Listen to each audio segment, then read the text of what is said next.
Cuando sonó el teléfono aquella mañana, estaba en la cocina, intentando recordar si ya me había tomado la medicación para la presión arterial. Era un martes cualquiera en Valladolid. Frío, gris. Uno de esos días en los que ni siquiera apetece salir de casa para comprar pan. Respondí sin prisa, pensando que se trataba de algún tipo de anuncio. Por otra parte, una mujer se presentó como empleada de mi banco. Dona Carmen Martínez. Soy yo. Dijo mi nombre completo, confirmó mi identificación y luego me hizo una pregunta que me dejó sin palabras, con la mano apoyada sobre la mesa. ¿Confirma usted la transferencia de 38.000 euros realizada esta mañana? Permanecí en silencio durante unos segundos. ¿Qué transferencia? La mujer también guardó silencio por un instante. Fue un silencio breve, pero suficiente para que yo comprendiera que había notado algo. ¿No autorizó usted esta operación, señora? Miré por la ventana de la cocina, la taza aún llena de café, mis manos. No había salido de casa. No había abierto la aplicación del banco. Ni siquiera sabía cómo hacer una transferencia de esa cantidad por mi cuenta. No, yo no autoricé nada. Su voz cambió. Señora Carmen, esta no es la primera vez que se produce un aumento repentino de la actividad en los últimos meses. Fue entonces cuando sentí el primer escalofrío de verdad, porque durante meses le había estado preguntando a mi hijo, Daniel, sobre el dinero que desaparecía de mi cuenta, y durante meses él me había estado respondiendo con la misma paciencia ensayada. Mamá, estás confundiendo las cosas. Ya hemos hablado de esto. Al principio le creí. Daniel siempre fue el hijo más cercano. Mi hija mayor, Lucía, vivía en Sevilla y rara vez venía. Tras la muerte de mi marido, Antonio, Daniel fue quien empezó a acompañarme al médico, a organizar mis documentos y a ocuparse de mis asuntos bancarios. Dijo que lo hizo para que yo no me preocupara. Y yo, sola en una casa demasiado grande para una viuda, acepté. El problema comenzó con pequeñas diferencias. Un pago que no recordaba haber realizado. Una compra en mi tarjeta que juraría no reconocer. En el extracto bancario figuraba un retiro de 600 euros. Cuando le pregunté, Daniel sonrió como si estuviera hablando con un niño. Mamá, retiraste ese dinero para pagar la reparación de la caldera. Pero la caldera no fue reparada. Suspiró. Sí, así fue. Tú mismo te quejaste del precio. Intenté recordar. Hice un esfuerzo por recordar. Pensé en la caldera, el técnico, la factura. No se me ocurría nada. Entonces, Daniel puso su mano sobre la mía. No te pongas nerviosa. Estas cosas pasan. Has pasado por mucho desde que murió papá. Eso me dejó sin palabras. Porque nadie quiere admitir que está perdiendo partes de su propia cordura. La semana siguiente, encontré otra cantidad extraña. Esta vez, 1.200 euros. Le mostré el extracto. Daniel echó un vistazo rápido, como si ya supiera lo que había allí. Era el seguro de la casa, mamá. El seguro no cubría esa cantidad. Cerró el periódico con cuidado.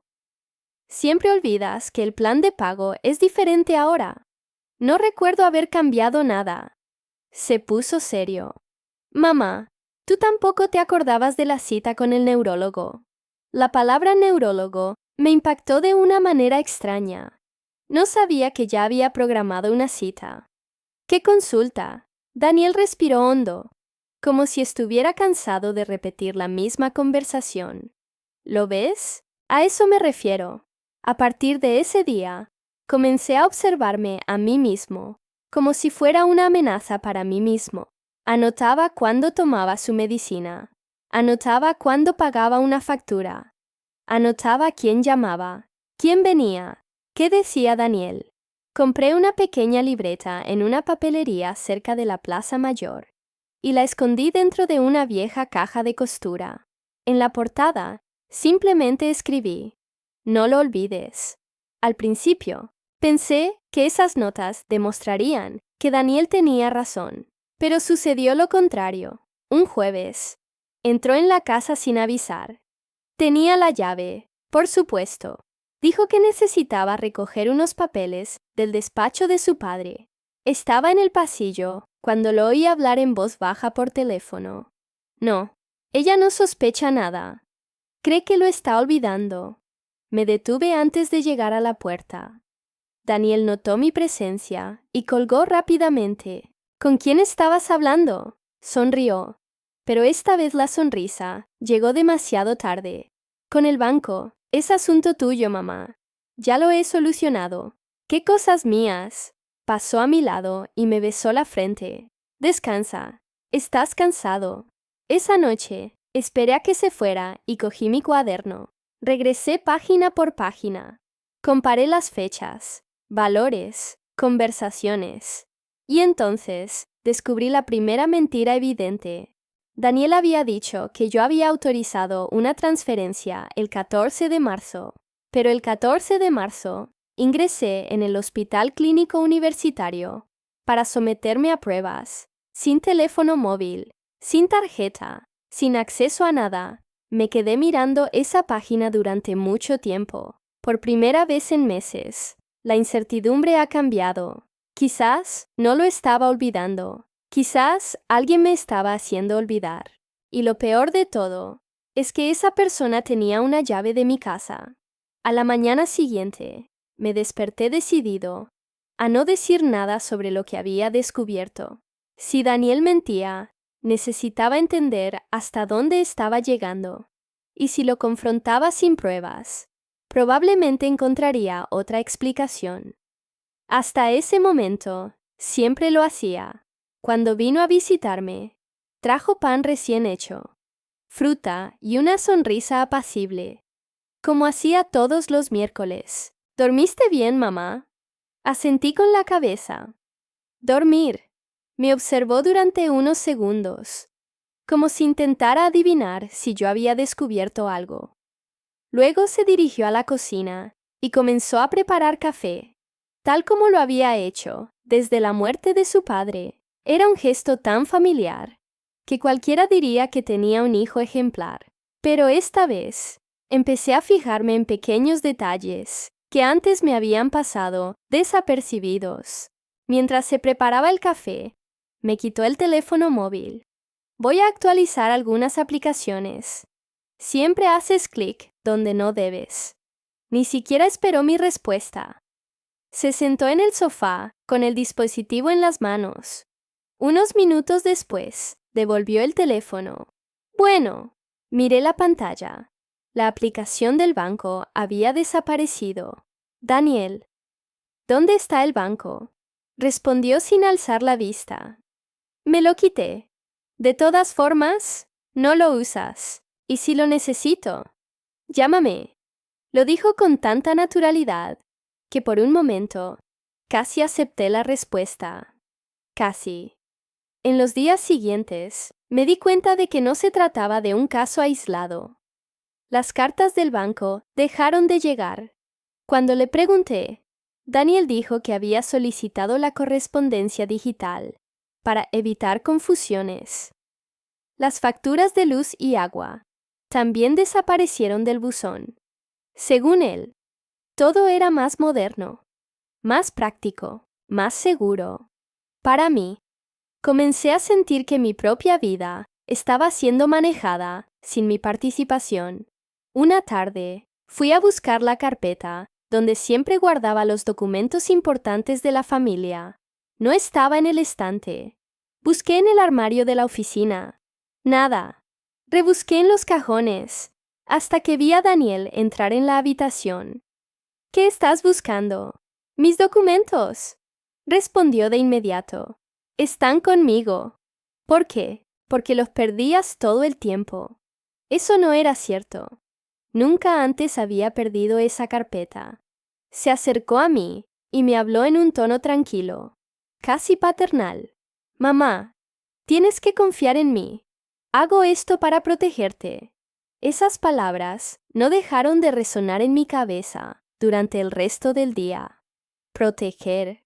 Esa era precisamente la palabra que usaba siempre, que tomaba una decisión sin consultarme, para protegerte, para evitar problemas, para hacerte la vida más fácil. Poco a poco, comencé a darme cuenta de que casi todas mis decisiones las tomaba él. Citas médicas, las cuentas, los documentos, las contraseñas, el banco, incluso hacer la compra. Era como si aún viviera en mi casa, pero alguien más hubiera tomado el control de mi vida. Unos días después, me encontré con mi vecina, Mercedes. Cuando salí a comprar pan, ella sonrió amablemente. ¿Cómo estás, Carmen? Bueno, creo que sí. Ella me tomó de la mano. Tu hijo es un ángel. Dice que has estado olvidando muchas cosas. Menos mal que él se encarga de todo. Sonreí cortésmente. Pero algo en mi interior se derrumbó. Daniel no solo me estaba convenciendo a todo el mundo. Cuando llegué a casa, me senté en la sala de estar y miré las fotografías antiguas. En una de ellas, se veía a Antonio sosteniendo a Daniel cuando aún era un bebé. Mi marido solía decir, nuestro hijo siempre ha sido demasiado listo. En aquel momento, eso me pareció un cumplido. En ese momento, me pareció una advertencia que nunca había comprendido. Esa misma noche, tomé mi cuaderno a escondidas. Decidí hacer algo diferente. En lugar de limitarme a registrar fechas y cantidades, empecé a anotar todas las conversaciones que tuve con Daniel, palabra por palabra, en cuanto se marchó. También anoté las horas, lugares, quienes estuvieron presentes, cualquier detalle que pueda ayudarme más adelante. 2 días después, fui al supermercado, pagué las compras en efectivo. Guardé cuidadosamente el recibo dentro de mi bolso. Cuando Daniel apareció esa noche, de repente preguntó, ¿compraste algo hoy? Solo pan. La mentira surgió sin que yo lo hubiera planeado. Me miró fijamente durante unos segundos. Entonces respondió, «Qué raro. Pensé que te habías ido hacía más tiempo». Mi corazón se aceleró. ¿Cómo supo que me había ido? Nadie me lo había dicho. Esa noche, busqué el recibo para confirmar la hora. La bolsa estaba exactamente donde la había dejado. Pero el recibo había desaparecido. Alguien había entrado en mi habitación. Y solo una persona, además de mí, tenía una llave de la casa.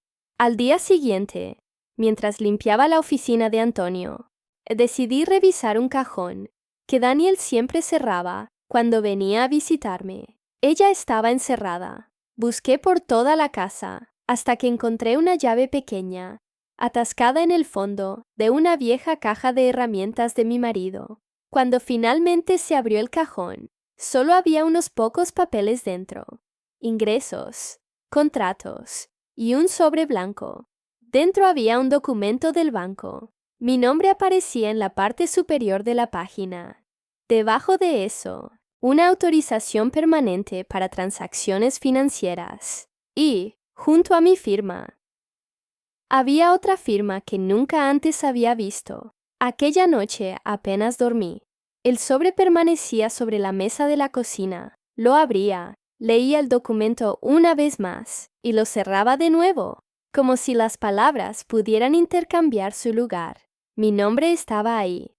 Pero esa segunda firma no era mía. Conocía mi letra. Trabajé 35 años como secretaria en un bufete de abogados. Firmé miles de documentos. Sabía perfectamente cómo se escribía mi nombre. Eso fue una imitación. A la mañana siguiente, antes incluso de que pudiera decidir qué hacer, el teléfono volvió a sonar. Era el mismo gerente del banco. Señora Carmen, le pido disculpas por insistir, pero necesitamos que venga hoy a la agencia. Es importante. Miré el reloj. Daniel solía pasar por mi casa todas las tardes. Si yo iba, tenía que estar de vuelta antes de que él llegara. Voy. Colgué el teléfono y por primera vez en meses salí de casa sin decirle nada a mi hijo. Durante el trayecto, sentí una extraña culpa, como si estuviera haciendo algo malo. Era absurdo. Iba a mi propio banco para gestionar mi propio dinero. Aún así, tenía la sensación de que estaba ocultando algo. Al entrar en la sucursal, el gerente salió a recibirme inmediatamente. Era una mujer elegante, de unos 50 años, llamada Isabel. Me condujo a una habitación privada. Cerró la puerta. Se sentó frente a mí y preguntó con mucho cuidado: «Señora Carmen, ¿desde cuándo su hijo administra sus finanzas?». La pregunta me sorprendió. «Desde que murió mi marido, hace 3 años». Tomó nota. Luego giró la pantalla del ordenador hacia mí. Me gustaría que observaran estas operaciones. El primer traspaso fue por 8.000 euros, luego otro de 12.000, otro más de 15, después de 22.000, 9 más, 16 más. La lista parecía interminable. Miré a Isabel, completamente perdida. Esto no puede ser correcto. Respiró hondo. Lamentablemente, así es. Mi corazón se aceleró. ¿Cuánto dinero se retiró de mi cuenta? Permaneció en silencio durante unos segundos, antes de responder. Aproximadamente 184.000 euros, en los últimos 11 meses. Pensé que debía haber oído mal. 184.000. Eran prácticamente todos los ahorros que Antonio y yo habíamos acumulado durante 40 años de trabajo. Sentí que se me llenaban los ojos de lágrimas. Yo nunca autoricé eso. Isabel acercó una caja de pañuelos de papel. «Le creo, señora. Solo eran 4 palabras. Pero nadie había dicho eso en meses. Ni siquiera los médicos. Ni siquiera vecinos. Ni siquiera los miembros de la familia. Todo el mundo parecía creer que estaba perdiendo la memoria. Por primera vez, alguien creyó en mí. Abrió otra pantalla. Ahora necesito mostrarles otra información. Allí se mostraban todas las opciones de acceso a mi cuenta bancaria, fechas, horarios, dispositivos utilizados, direcciones de conexión. Sueles acceder a tu cuenta a través de tu teléfono móvil. Negué con la cabeza. Nunca logré aprender. Ella lo confirmó. Eso era lo que esperábamos. Luego amplió una de las líneas en la pantalla. Todas estas operaciones fueron realizadas por el mismo dispositivo. Observé esos códigos sin comprenderlos. Señaló un dato específico. El dispositivo utilizado fue registrado a su nombre hace 2 años. Franci cada uno. Nunca he tenido otro teléfono aparte de este. Ella permaneció en silencio. Entonces, preguntó: «¿Tu hijo te compró un teléfono móvil por aquella época?». Lo recordé inmediatamente. 2 años antes. Daniel había insistido en que yo necesitaba un dispositivo más moderno. Dijo que sería más fácil hablar conmigo por videollamada. Pero, unos días después, mencionó que el teléfono había fallado y que lo devolvería para cambiarlo. Nunca volví a ver ese aparato. Continué usando el antiguo. En aquel momento, no me pareció extraño. Ahora todo empezaba a tener sentido. El nuevo teléfono móvil nunca me fue devuelto. Isabel simplemente asintió. Abrió otra pantalla.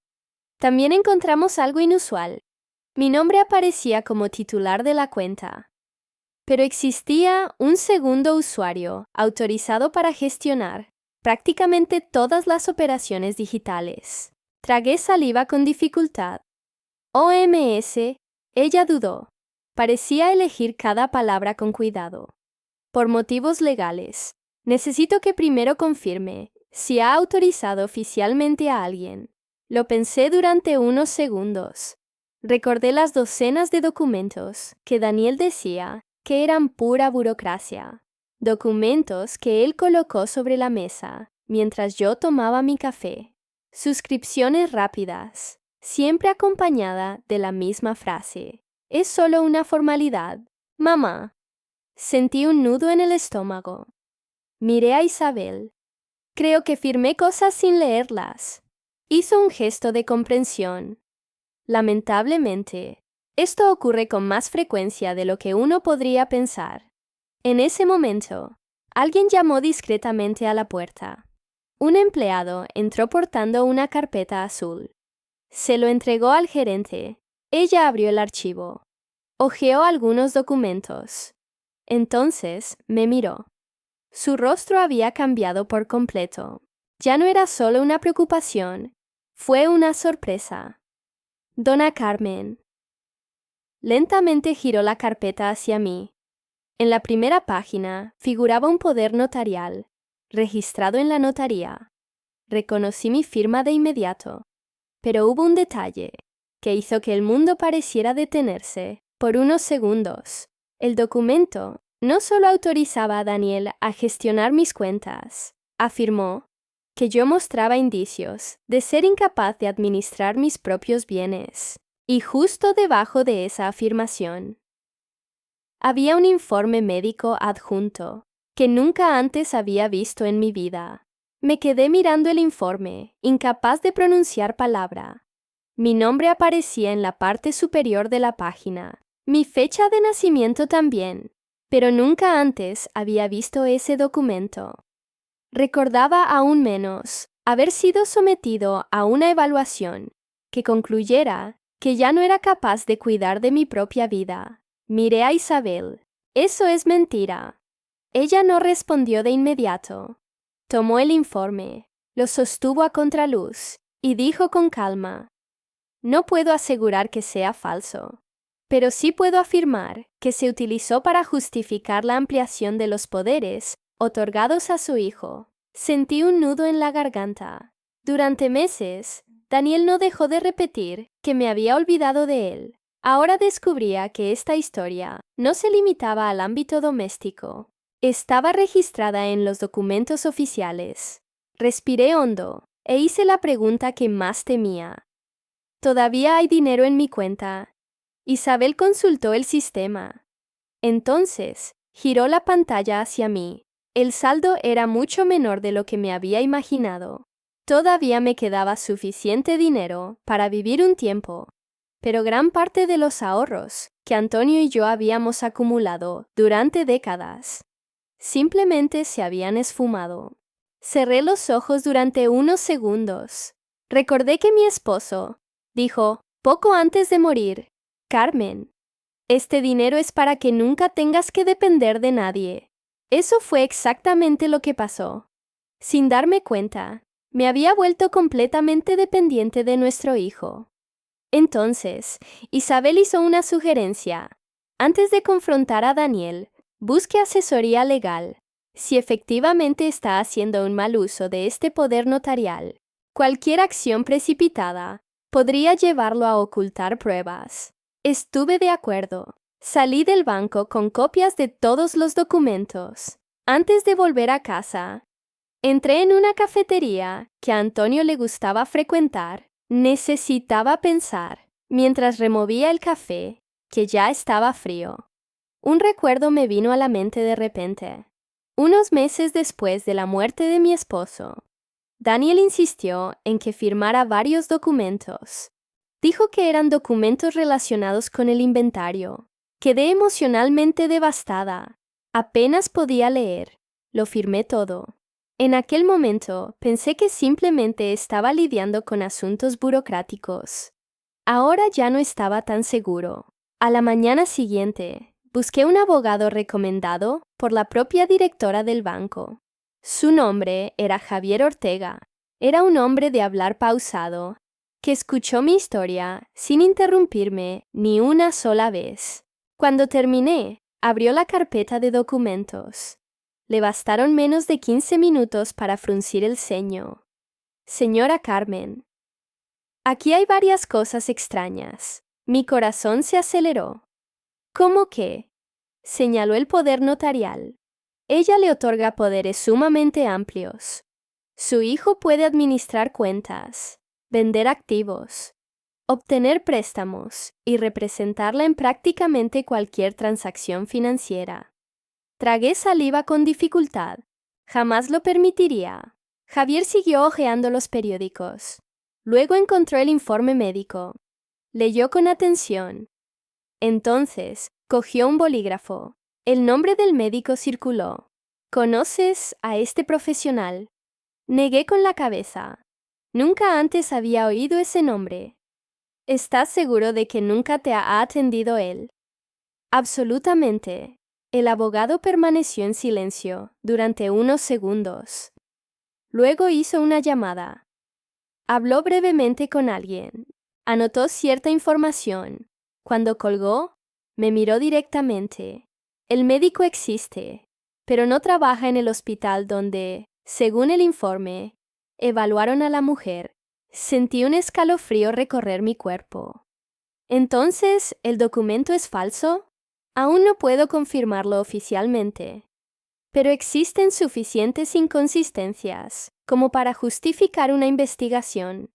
Por primera vez desde la llamada del banco, sentí un rayo de esperanza. Tal vez podría demostrar que no estaba loco, lo cual nunca he sido. En los días siguientes, Javier me indicó que no cambiara absolutamente nada de mi rutina. Daniel no podía darse cuenta de que yo lo sabía. Seguí recibiendo a mi hijo como siempre. Continuó sirviendo café. Él estaba conversando con normalidad. Fingió creerlo todo, pero por dentro observaba cada uno de mis movimientos. Y fue precisamente esa calma la que hizo que Daniel bajara la guardia. Un viernes, llegó diciendo que necesitaba un documento antiguo de la casa. Mientras buscaba en la oficina, su teléfono celular comenzó a sonar sobre la mesa de la sala. La pantalla se iluminó. Normalmente no miro el teléfono de nadie, pero apareció una notificación justo delante de mis ojos. El plazo para el pago del vehículo de lujo vence mañana. Vehículo de lujo. Daniel siempre se quejaba de que el dinero escaseaba. Dijo que apenas podía pagar las facturas. Nunca lo había visto conduciendo un coche caro. Poco después apareció otro mensaje. Confirmación de reserva. Hotel Costa del Sol. Suite Premium. Mi hijo dijo que estaba ahogado en deudas, pero alguien estaba pagando por hoteles de lujo. Al regresar a la habitación, guardó rápidamente su teléfono móvil. Ni siquiera se dio cuenta de que yo había visto las notificaciones. El lunes siguiente, Javier logró algo aún más importante. Preguntó al banco por el destino de las transferencias. La mayor parte del dinero había sido enviada a 2 cuentas específicas. Una de ellas estaba a nombre de Daniel. El otro, no. Pertenecía a una mujer llamada Elena Robles. Miré al abogado, confundido. ¿Quién es esta mujer? Negó con la cabeza. Todavía no lo sabemos, pero, a juzgar por el volumen de transferencias, ella no es ajena a esta historia. Puede ser socio, compañero, o alguien que esté ayudando a su hijo. En ese momento, me di cuenta de que sabía mucho menos sobre la vida de Daniel de lo que había imaginado, pero la mayor sorpresa aún estaba por llegar. Esa misma tarde, Javier recibió una respuesta de la notaría donde se había registrado el poder notarial. Leyó el documento en silencio. Entonces, lentamente, alzó la vista. Su expresión había cambiado. Dona Carmen. ¿Qué era? Respiró hondo antes de responder. La firma de la señora fue verificada en persona, pero, según los registros de la Oficina de Registro Civil, la señora no estaba sola. Había un segundo testigo acompañando a su hijo ese día, y el nombre de esa persona me heló la sangre. Era de mi propia hija Lucía. Me quedé mirando al abogado, incapaz de creer lo que acababa de oír. ¿Lucía? Mi voz salió casi como un susurro. ¿Está seguro? Javier le dio la vuelta al documento para que yo pudiera leerlo. Ahí estaba, testigo, Lucía Martínez, mi hija, el mismo que vivía en Sevilla, la misma que solía llamar todos los domingos para preguntar si estaba bien, el mismo que siempre decía, «Mamá, llámame si necesitas algo». Sentí una opresión en el pecho. Si Lucía también estuviera involucrada, no me quedaría nadie. Javier notó mi desesperación. Antes de sacar conclusiones, necesitamos hablar con ella. Es posible que su nombre se haya utilizado sin que supiera exactamente lo que estaba afirmando. Esa posibilidad me produjo una pequeña sensación de alivio, porque en el fondo me negaba a creer que mis dos hijos pudieran haber planeado eso juntos. Esa noche, Daniel apareció en casa, como de costumbre. Traje la compra. Me preguntó si necesitaba algún medicamento. Comentó sobre el tiempo. Fue impresionante. El hombre que podría haber estado robándome la vida, toda la vida, logró comportarse como el hijo perfecto. Mientras hablaba, comencé a notar algo de lo que nunca antes me había percatado. Daniel hizo muchas preguntas, pero casi nunca respondía a mis preguntas. ¿Qué tal tu día, mamá? Bien. ¿Saliste de casa? No. ¿Alguien llamó? No. Cada una de mis respuestas pareció tranquilizarlo. Era como si estuviera comprobando si yo seguía teniendo el control. Después de que se fue, Javier me llamó. Tenemos que actuar con rapidez. ¿Qué piensas hacer? Crea una situación en la que tu hijo crea que ha encontrado una nueva oportunidad para sacar dinero. Y si no hace nada, si es inocente, no lo hará. Pero si utilizas tu cuenta sin autorización, no podrás resistirte. 2 días después, volvimos al banco. Se ha abierto una nueva cuenta a mi nombre. El gerente organizó una transferencia interna de 50.000 euros, una cantidad suficiente para llamar la atención de quienquiera que estuviera controlando mis saldos. Pero había una diferencia importante. La cuenta estaba totalmente monitorizada. Cualquier intento de movimiento activaría una alerta inmediata. Regresé a casa, fingiendo que no había pasado nada. A la mañana siguiente, Daniel apareció sin previo aviso. Me pareció extraño. Normalmente solo venía por la tarde. Entró sonriendo. Solo pasé a ver cómo estabas. Tomamos café. Hablamos. Antes de marcharse, pidió permiso para usar el baño. Pero el baño estaba en el pasillo. Aún así, oí sus pasos que seguían dirigiéndose hacia la oficina. Esperé unos segundos. Me levanté en silencio. Al acercarme a la puerta, oí el inconfundible sonido del teclado del ordenador. Mi computadora. Contuve la respiración. No entré. Regresé a la cocina antes de que se diera cuenta. Unos minutos después, Daniel apareció como de costumbre. «Me voy ya, mamá». Me besó la frente. Él sonrió y se marchó. Exactamente 23 minutos después, sonó mi teléfono. Era Isabel. Su voz era firme.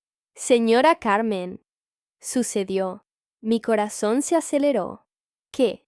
Alguien intentó transferir 48.000 euros desde la nueva cuenta. Cerré los ojos. Aunque me lo esperaba, me dolió oírlo. ¿Lo consiguieron? No, el sistema se bloqueó automáticamente. Tenemos la hora exacta, la dirección de acceso, el dispositivo utilizado y las imágenes de las cámaras cercanas al lugar donde se llevó a cabo la operación. Miré por la ventana. Daniel se había marchado de mi casa. Hacía menos de media hora. Ya no había dudas. Pero Javier pidió calma. No lo confrontes todavía. Necesitamos más pruebas. Esa misma tarde, la policía especializada en delitos financieros fue informada de la investigación. Sin armar un escándalo, los agentes comenzaron a recopilar toda la información del banco, la oficina de registro y los registros digitales. Mientras tanto, Javier logró localizar a Lucía. Ella accedió a viajar a Valladolid de inmediato. Cuando entró en el despacho del abogado y me vio, Corrió a abrazarme. Comenzó a llorar incluso antes de poder hablar. Mamá, no lo sabía. Di un paso atrás, lo justo para mirarle a los ojos. ¿Firmaste ese poder notarial? Ella asintió, aún llorando. Daniel dijo que era un documento para facilitar el inventario de la herencia de papá. Dijo que ya habías aceptado todo. Confié en él. Sentía el cuerpo pesado. Ella también había sido engañada. Lucía dijo que, en los últimos meses, Daniel había evitado cualquier contacto cercano entre ellos. Cada vez que ella decía que quería pasar unos días conmigo, él inventaba una excusa. Ella está cansada. Le están haciendo pruebas. Hoy ni siquiera reconoció mi nombre. Al principio, Lucía creyó. Entonces, empezó a llamarme directamente. Pero, curiosamente, muchas llamadas nunca fueron respondidas. Miré mi teléfono celular. Llevo meses diciéndolo. ¡Qué raro! Lucía casi ya no llama. Ella me tomó de la mano. Solía llamarla mamá, casi todos los días.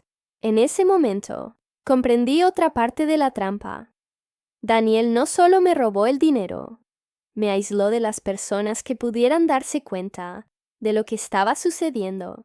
Cuando Lucía terminó de contarlo todo, Javier colocó un último documento sobre la mesa.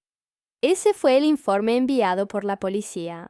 Los investigadores habían identificado el destino final de parte del dinero. No fue solo culpa de esa mujer llamada Elena Robles. Una gran parte de ese dinero se había utilizado para comprar una propiedad en la costa española. El apartamento no estaba registrado a nombre de Daniel. No, pero Elena se registró a nombre de una empresa de reciente creación, y el gerente de esa empresa era alguien a quien ninguno de nosotros esperaba conocer. El nombre provocó un silencio absoluto en toda la sala. Era Antonio Martínez, mi esposo, el hombre que llevaba muerto 3 años. Durante unos segundos, nadie dijo una palabra. Seguí mirando el documento, convencido de que había algún error. «Eso es imposible», murmuré. «Mi marido murió hace 3 años». Javier asintió con la cabeza, en señal de acuerdo. «Sí. Y precisamente por eso, este disco nos llamó la atención». Acercó el documento. La empresa se creó 8 meses después de la muerte de Antonio. Alguien había utilizado su información para registrarla. Lo primero que pensé fue lo peor posible. ¿Daniel hizo esto? Aún no podemos asegurarlo, pero alguien usó la identidad de su esposo para ocultar bienes. Eso es un delito. En ese momento, todas las piezas empezaron a encajar. Las firmas, el poder notarial, el informe médico, aislamiento, cuentas bancarias. Nada había sido improvisado. Fue un plan cuidadosamente elaborado. En los días siguientes, la investigación avanzó rápidamente. La policía confirmó que Antonio nunca firmó ningún documento después de su muerte. Su identidad había sido utilizada fraudulentamente para abrir la empresa, que recibió parte del dinero malversado. También descubrieron quién era Elena Robles. Ella no era la esposa de Daniel, ni siquiera una pareja.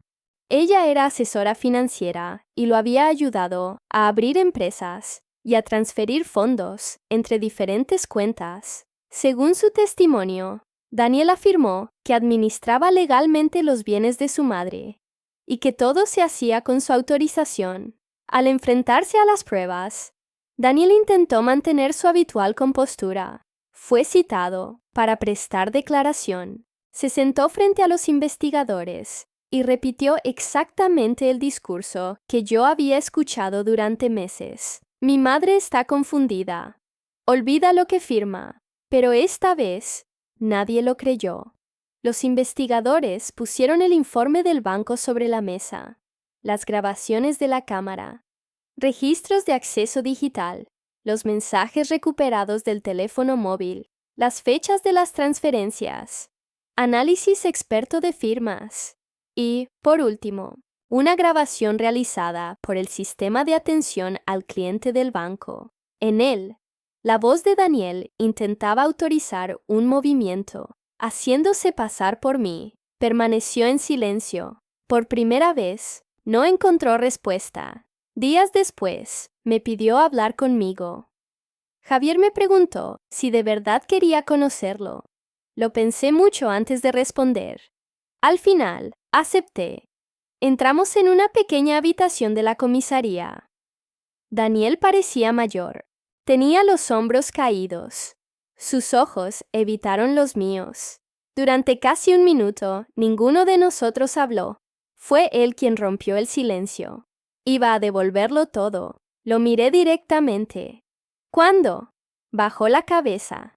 Cuando las inversiones dieron sus frutos. Respiré hondo. Así que usaste el dinero de tu padre. El dinero que ahorró para protegerme. Como si fuera tuyo. Comenzó a llorar. Al principio pedí prestado muy poco. Pensé que podría pagarlo antes de que te dieras cuenta. Luego vino una deuda. Luego otra. Y ya no sabía cómo salir de ella. Negué con la cabeza lentamente. ¿Sabes cuál fue la peor cosa que has hecho en tu vida? Me miró, esperando que hablara de dinero. Pero eso no era todo. Me convenciste de que estaba perdiendo la memoria. Mi voz se quebró por primera vez. Empecé a tener miedo de mí mismo. Daniel no respondió. Siguió mirando al suelo. En ese momento, me di cuenta de que no había nada más que decir. Me levanté. Antes de salir de la habitación, pronuncié una última frase. Si me hubieras pedido ayuda, tal vez habría vendido mi casa para salvarte. Pero preferiste hacerme creer que ya no era capaz de distinguir la verdad de la mentira. Nunca lo olvidaré. Me marché sin mirar atrás. En los meses siguientes, parte de los bienes fueron recuperados gracias al bloqueo de cuentas y a la incautación, ordenada por el tribunal, del apartamento adquirido con el dinero malversado. No todo ha vuelto a la normalidad. Una parte se había perdido en inversiones fallidas. Jamás se encontraría otro igual. Pero, curiosamente, el dinero ya no es lo más importante. He vuelto a gestionar mis propias cuentas. Aprendí a usar la aplicación del banco. Cambié todas las contraseñas. Revoqué el antiguo poder notarial. Lucía empezó a visitarme con frecuencia. Esta vez, sin necesidad de pedir permiso a nadie. También seguí escribiendo en esa pequeña libreta. Pero la última página tenía una frase diferente. No era una cita, ni un solo valor. Fue un recordatorio para mí mismo. Envejecer no significa dejar de ver la verdad. A veces, quienes intentan convencerte de que estás olvidando son precisamente quienes esperan que nunca recuerdes. Y siempre que alguien me pregunta cuál ha sido la mayor pérdida de mi vida, respondo sin pensarlo. No eran 184.000 euros. Fue descubrir que la persona en la que más confiaba intentó robar algo de valor incalculable, mi confianza en mí mismo.